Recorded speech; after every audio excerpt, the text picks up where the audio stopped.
હરિઓમ મિત્રો, કેમ છો બધા? ચલો દોસ્તો, લાસ્ટ લેક્ચરમાં આપણે લોકો પ્રથમ ક્રમની પ્રક્રિયા માટે વેગ ચળાંકનું સૂત્ર તાર્યું હતું, બરાબર? અને વાયુમય પ્રક્રિયકો અને નિપજો ધરાવતી પ્રથમ ક્રમની પ્રક્રિયા હોય તો વેગ ચળાંક કઈ રીતે શોધાય તેની આપણે ચર્ચા કરી હતી. આજે પણ ખૂબ જ મહત્વનો ક્વેશ્ચન આપણે લોકો ભણીએ છીએ. મોસ્ટ આઈએમપી ક્વેશ્ચન છે આજનો પણ આ, બરાબર છે? પ્રક્રિયા વેગ અચળાંક પર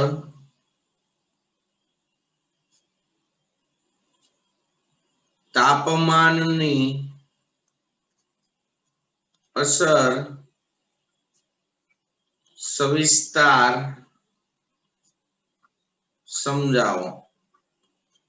વેગ અચળાંક પર તાપમાનની અસર સવિસ્તાર સમજાવો. અથવા આનો આ પ્રશ્ન પૂછાય, આર્હેનિયસ સમીકરણ લખી તેમાં આવતા પદો સમજાવો. ખાલી 2 માર્કમાં પૂછે આર્હેનિયસ સમીકરણ લખી તેમાં આવતા પદો સમજાવો, તો એ પ્રમાણે સવાલ લખવાનો. અને વેગ અચળાંક પર તાપમાનની અસર આખો મોટો પ્રશ્ન પૂછાય તો તમારે સવાલનો કન્સેપ્ટ ઈ પ્રમાણે બનાવો. Okay okay, it's a most IMP question. વેગ અચળાંક પર તાપમાનની અસર સવિસ્તાર સમજાવો. દોસ્તો, મોટાભાગની પ્રક્રિયાના વેગ તાપમાનના વધારા સાથે વધે છે. મોટાભાગની પ્રક્રિયાના વેગ તાપમાનના વધારા સાથે વધે છે. મોટા ભાગની પ્રક્રિયાઓ ના વેગ તાપમાનના વધારા સાથે વધે છે. મોટા ભાગની પ્રક્રિયાઓના વેગ તાપમાનના વધારા સાથે વધે છે. હું ઉદાહરણ તરીકે લઉં દોસ્તો, ઉદાહરણ તરીકે N2O5 ના વિઘટન દરમિયાન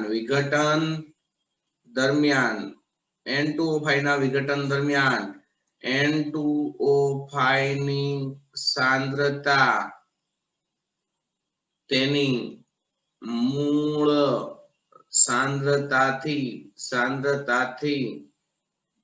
અડધી થવા માટે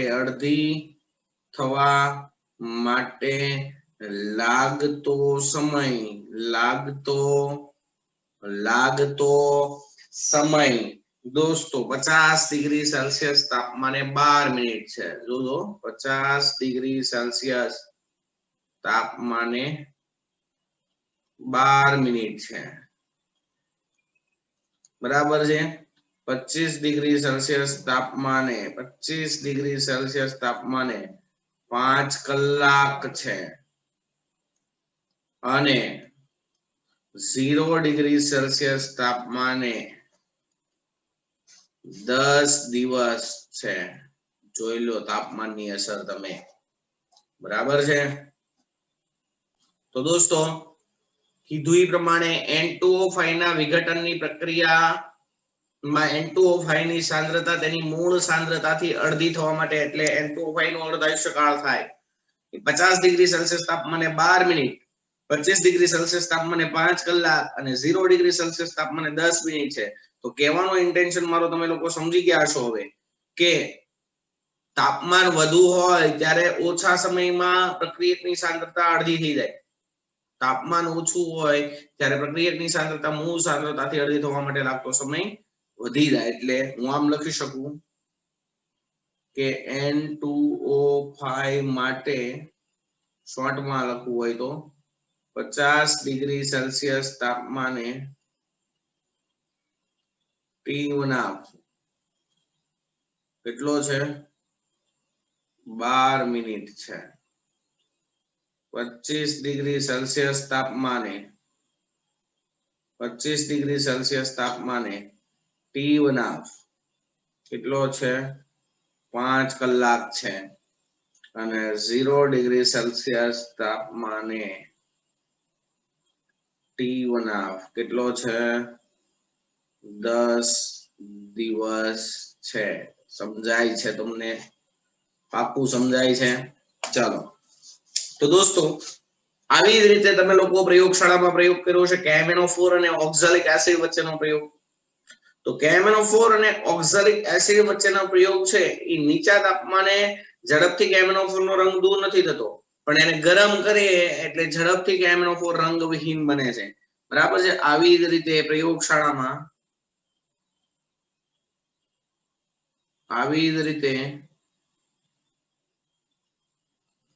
પ્રયોગશાળામાં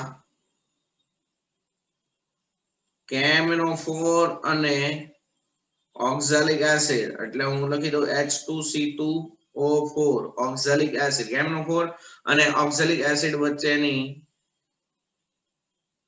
પ્રક્રિયામાં નીચા તાપમાન કરતા ઊંચા તાપમાને KMnO4 જલ્દી રંગવિહીન બને છે એનો મતલબ એવો થયો કે ઊંચા તાપમાને ઝડપથી પ્રક્રિયા થાય છે ઓકે દોસ્તો એવું માનવામાં આવે છે કે કોઈ પ્રક્રિયાનું તાપમાનમાં 10 ડિગ્રી સેલ્સિયસ નો વધારો કરવામાં આવે અથવા 10 કેલ્વિન નો વધારો કરવામાં આવે તો વેગ ચળાંક લગભગ બમણા થાય છે આમ એવું માનવામાં આવે છે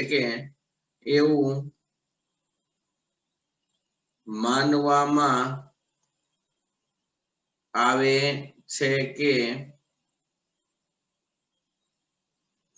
કોઈ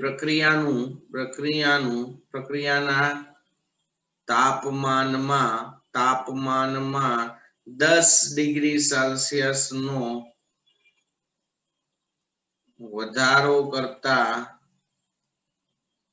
તેમના વેગ અચળાંક લગભગ બમણા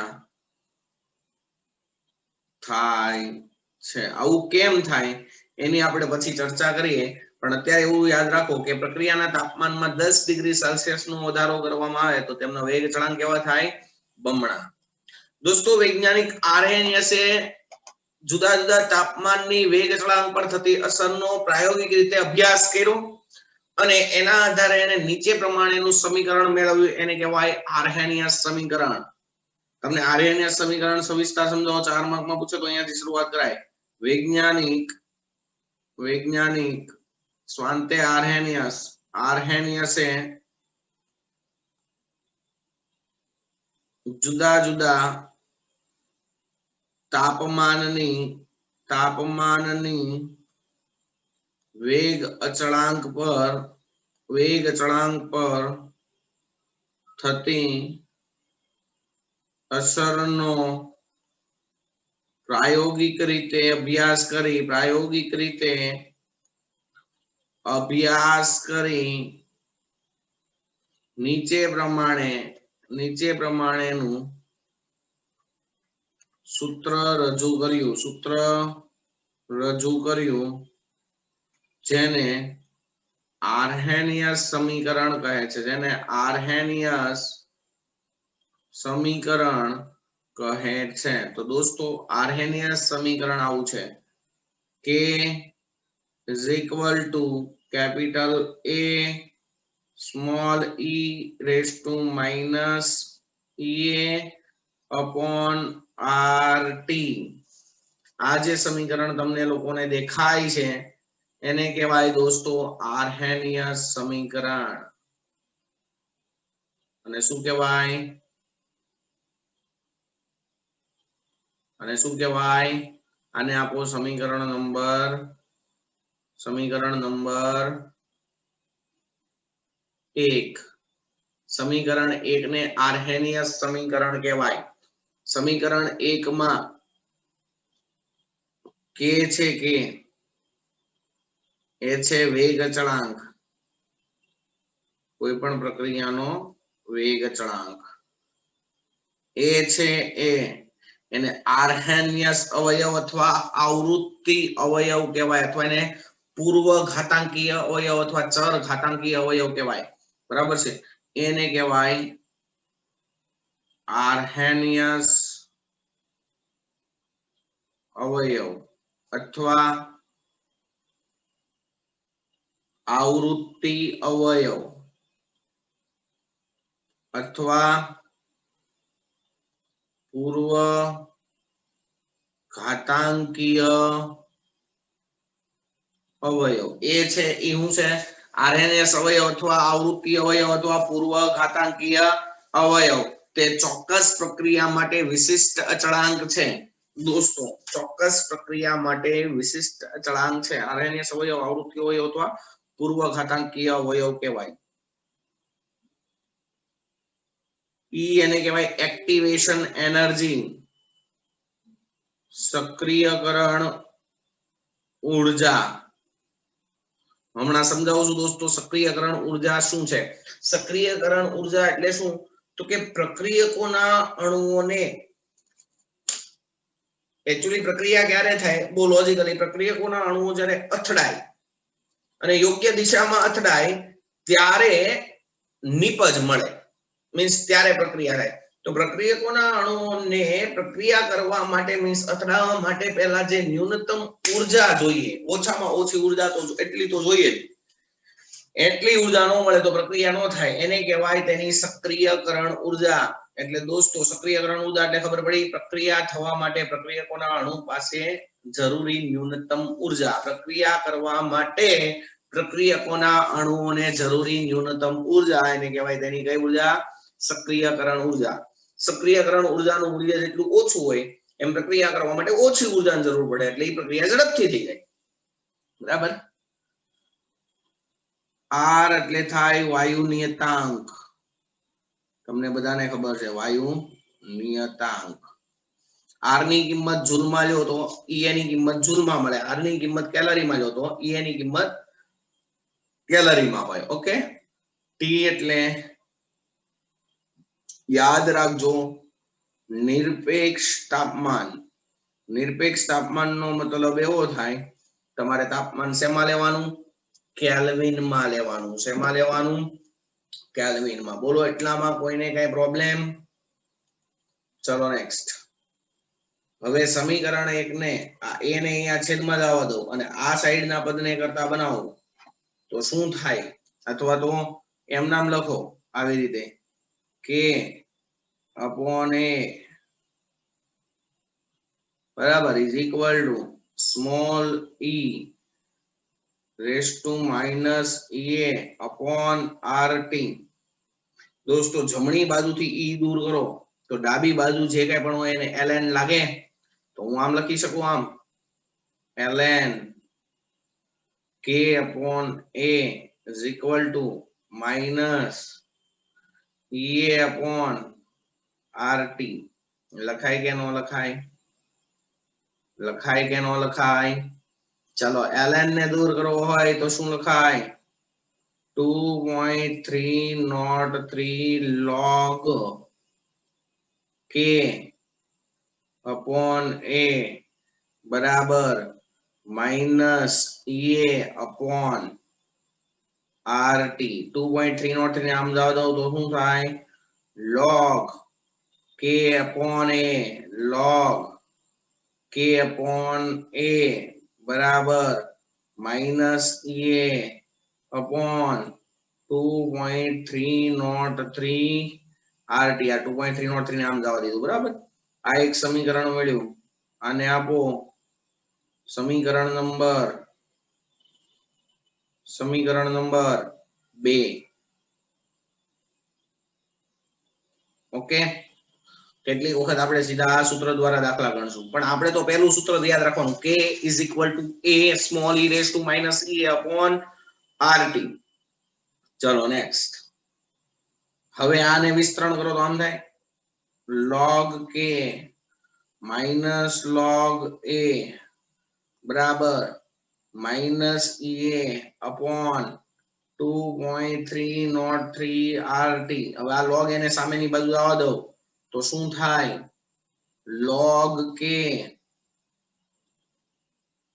બરાબર minus ea upon 2.303 RT plus log a થાય કે નહીં આને આપો સમીકરણ નંબર 3 અને દોસ્તો સમીકરણ નંબર 3 ને y બરાબર mx plus c સાથે સરખાવી દો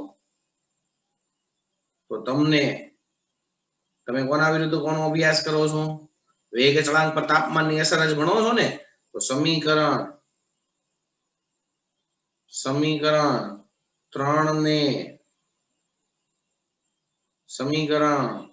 3 ને કોની સાથે સરખાવતા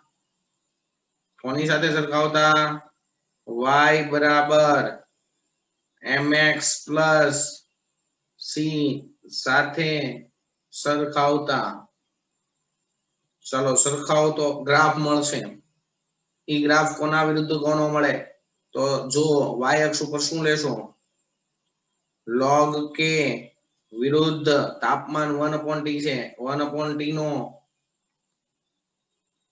આલેખ મળે અને તે સુરેખ મળે તેના ઢાળની કિંમત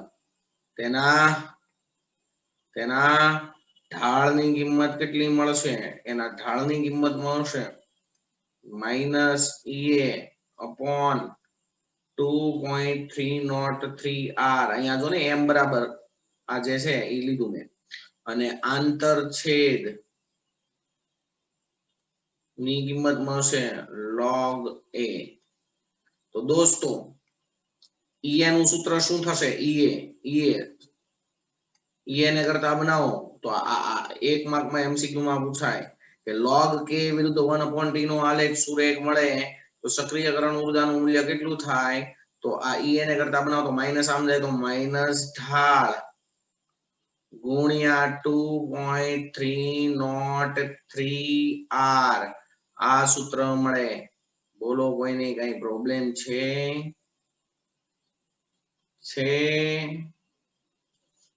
ચલો દોસ્તો log k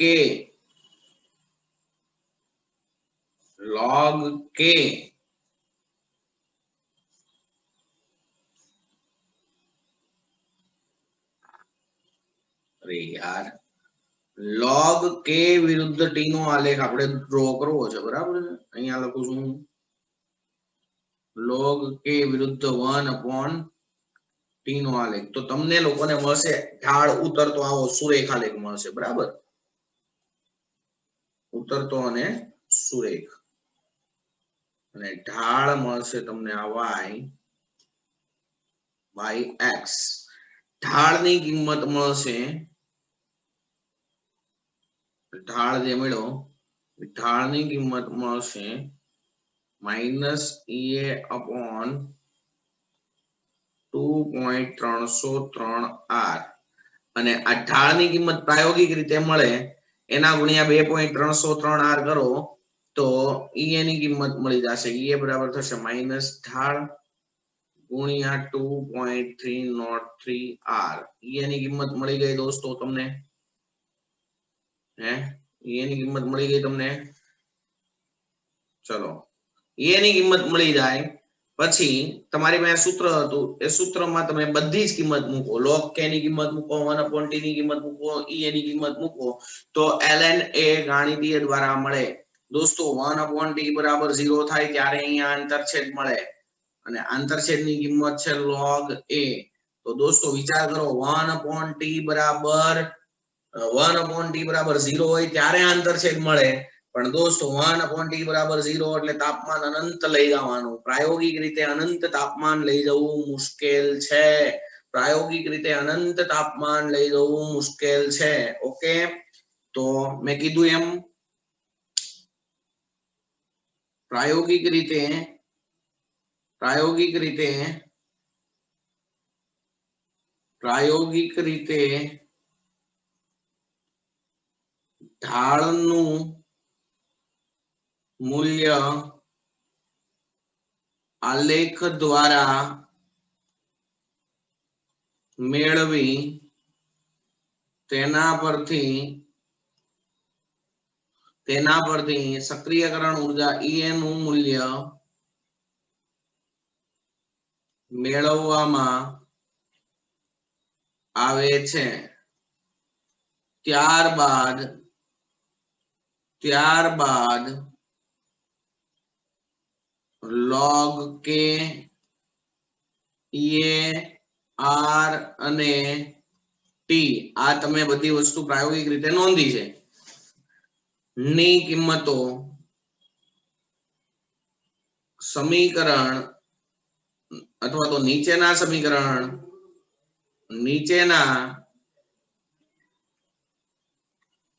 સમીકરણમાં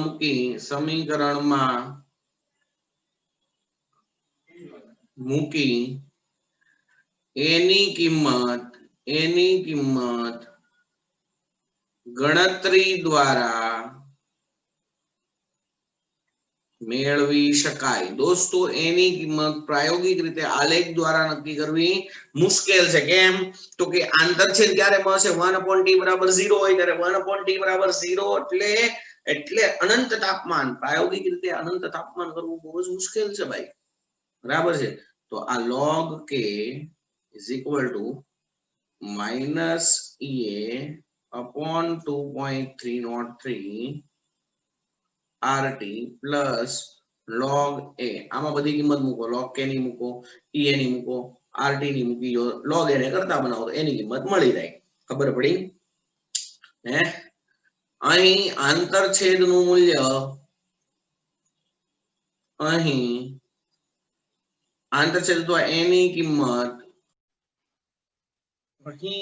એની કિંમત પ્રાયોગિક રીતે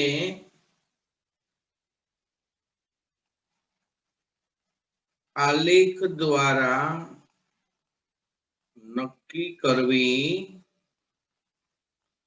મુશ્કેલ છે દોસ્તો। કેમ મુશ્કેલ છે કારણ કે 1/t બરાબર 0 એટલે કે તાપમાન અનંત થાય ત્યારે આંતરછેદ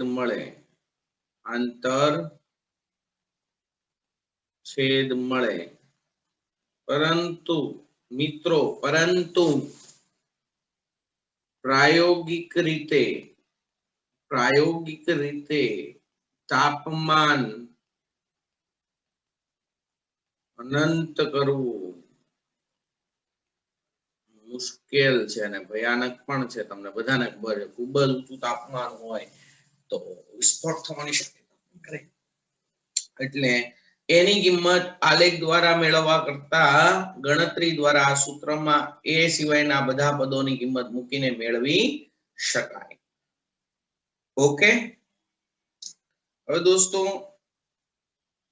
તાપમાનના વધારા સાથે પ્રક્રિયાનો વેગ અને વેગ અચળાંક વધે કેમ એની માહિતી વૈજ્ઞાનિક મેક્સવેલ અને બોલ્ટ્ઝમેને એક અણુઓની ગતિ ઉર્જા અને પ્રક્રિયામાં ભાગ લેતા અણુઓનો અંશ વિરુદ્ધનો આલેખ દોર્યો। દોસ્તો તાપમાનના વધારા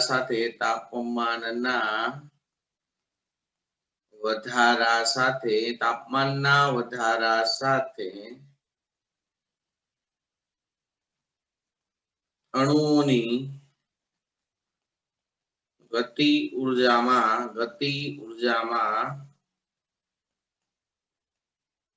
વધારો થાય છે। આથી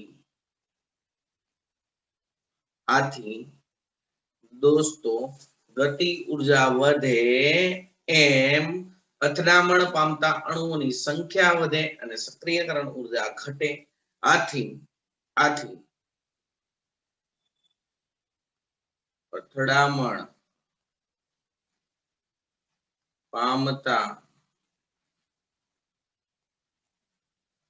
અણુઓની સક્રિયકરણ ઉર્જા ઘટે છે, જેની માહિતી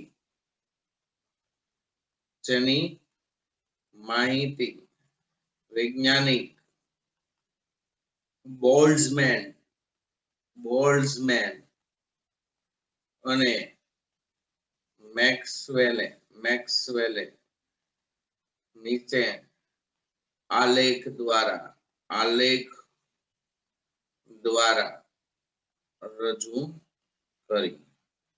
ચલો હવે બીજો એક આલેખ ભણવાનો છે તમારે અહીંયા. દોસ્તો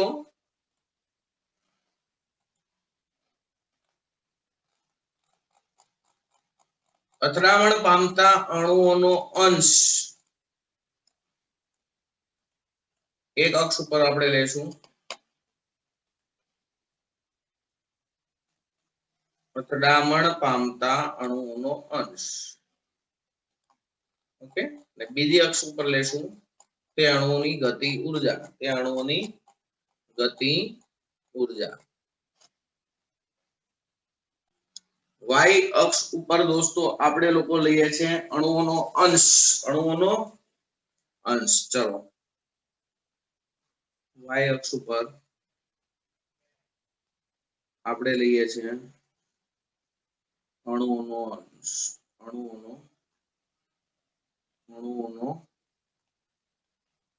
અંશ એટલે ઈ ગતિ ઉર્જા ધરાવતા અણુ છેદમાં કુલ અણુઓ એટલે અણુઓનો અંશ, અને અહીંયા લખું છું ગતિ ઉર્જા.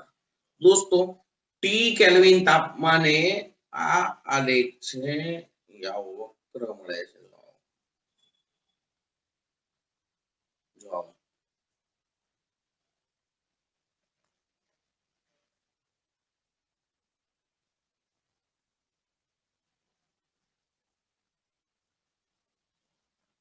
બરાબર છે. કેટલા તાપમાને? ટી કેલ્વિન તાપમાને. હવે જ્યારે તાપમાનમાં 10 ડિગ્રી સેલ્સિયસ નો વધારો કરવામાં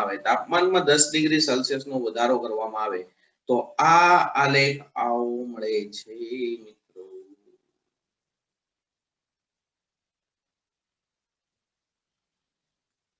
ઓકે ખબર પડે છે દોસ્તો? આ કેટલા તાપમાને? T+10 કેલ્વિન તાપમાને આ આલેખ આવો મળે છે. તો મારા વાલા વિદ્યાર્થી મિત્રો, હવે સમજી લો કે પહેલા સક્રિયકરણ ઉર્જા એટલી હતી, આટલી ઉર્જા છે ને, આ ઉર્જા એટલી ઉર્જા આપો ને ગતિ ઉર્જા, ત્યારે અણુઓની અથડામણ થાય છે અને પ્રક્રિયા થાય છે. બરાબર?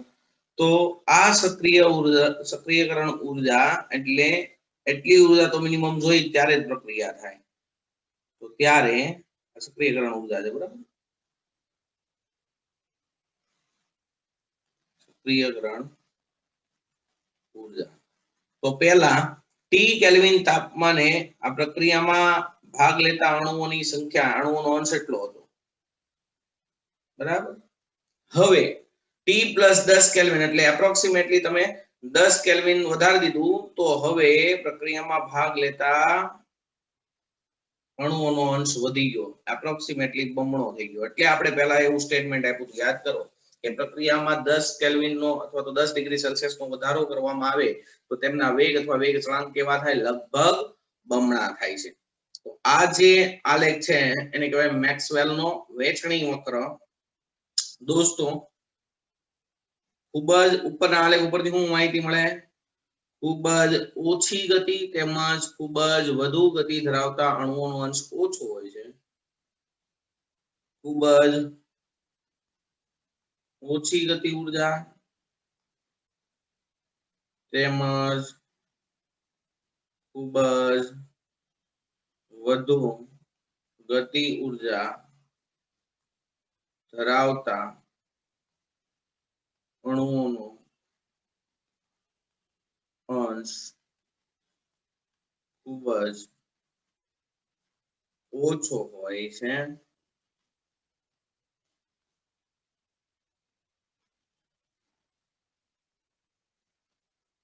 મહત્તમ અણુઓની સંખ્યા અત્યારે આ મહત્તમ અણુઓનો અંશ જે ગતિ ઉર્જા ધરાવે અથવા તો જે ગતિ ધરાવે એને કહેવાય મહત્તમ સંભાવ્ય ઝડપ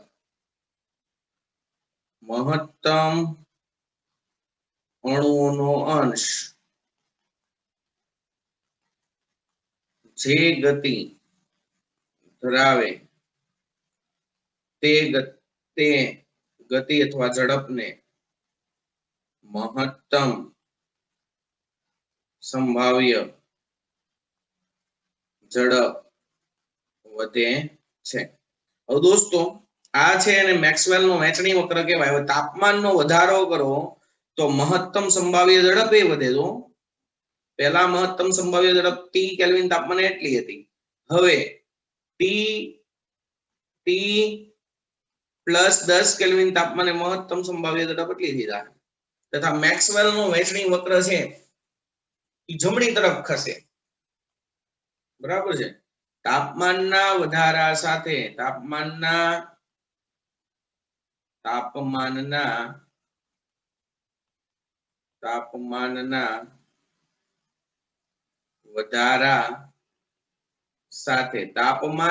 વધારા સાથે મેક્સવેલ નો વહેંચણી વક્ર જમણી તરફ ખસે છે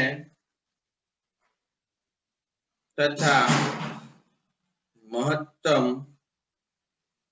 સંભાવ્ય ઝડપ પણ વધે છે આ ઉપરાંત તાપમાનના વધારા સાથે જે અહીંયા આલેખમાં મેં બતાવ્યું તાપમાનના વધારા સાથે ચોક્કસ સક્રિયકરણ ઉર્જા ધરાવતા અણુઓનો અંશ આલેખમાં દર્શાવ્યા પ્રમાણે કેવો થાય છે બમણો થાય છે બરાબર છે તો તાપમાનના વધારા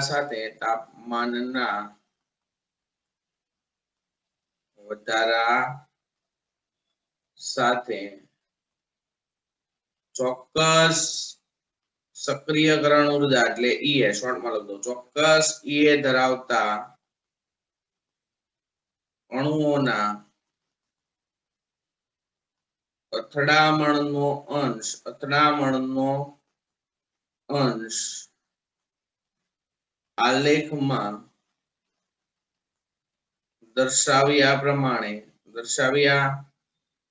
પ્રમાણે કેવો થાય છે બમણો થાય છે મીન્સ વધે છે આલેખમાં દર્શાવ્યા પ્રમાણે વધે છે 10 કેલ્વિન તાપમાન વધારો કરો એટલે લગભગ બમણો થાય છે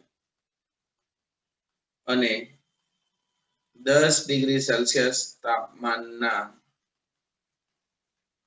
વધારા સાથે લગભગ બમણો થાય છે આથી ત્યારે એટલે 10 ડિગ્રી સેલ્સિયસ તાપમાનના વધારા સાથે પ્રક્રિયાના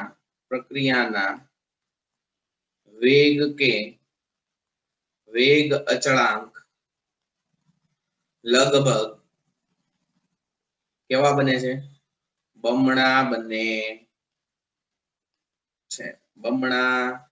બને છે એની પ્રોબ્લેમ ચલો હવે આપણો આખો પ્રશ્ન હતો તાપમાનના ફેરફાર સાથે વેગ અચળાંકમાં થતા ફેરફારનો અભ્યાસ તો ધારી લો કે T1 તાપમાને પ્રક્રિયાનો વેગ અચળાંક K1 હતો અને T2 તાપમાને પ્રક્રિયાનો વેગ અચળાંક K2 હોય જો T2 is greater than T1 હોય તો obviously K2 is greater than K1 થવાનો જ કારણ કે દોસ્તો તાપમાન વધે વેગ અચળાંકમાં થાય વધારો થાય તો T1 તાપમાને વેગ અચળાંકનું સૂત્ર આવું લખાય log K1 બરાબર minus EA upon 2.303 R T1 plus log A T2 તાપમાને આવું લખાય log K2 બરાબર minus EA upon 2.303 R T2 plus log A લખાય કે નહીં ઉપરના બંને સમીકરણ છે એનો તફાવત લો તો તમને ખબર છે K2 મોટો K1 K2 તો આમ લખાય log K2 minus log K1 બરાબર K2 વાળાના પદને પહેલા લખો minus EA upon 2.303 R T2 plus log A minus minus અહીંયા પ્લસ થઈ જશે EA upon 2.303 R T1 minus log A plus log A minus log A cancel આને લખાય log K2 upon K1 અહીંયા આને પહેલા લખો આને પછી લખો અને કોમન કાઢો EA upon 2.303 R કૌંસમાં 1 upon T1 minus 1 upon T2 થાય કે નો થાય તો દોસ્તો આ સૂત્ર વડે તમે લોકો જુદા જુદા તાપમાને વેગ ચળાંકમાં શું ફેરફાર થાય છે એ ગણી શકો બોલો કઈ પ્રોબ્લેમ અહીંયા આપણે આખો સવાલ કરીએ છીએ પૂર્ણ આશા રાખું છું કે તમને બધાને આ સવાલમાં કમ્પ્લીટ ખબર પડી હશે મોસ્ટ ઇમ્પોર્ટન્ટ ક્વેશ્ચન છે 4 માર્ક માટે ઓકે સારું ચાલો તો હરી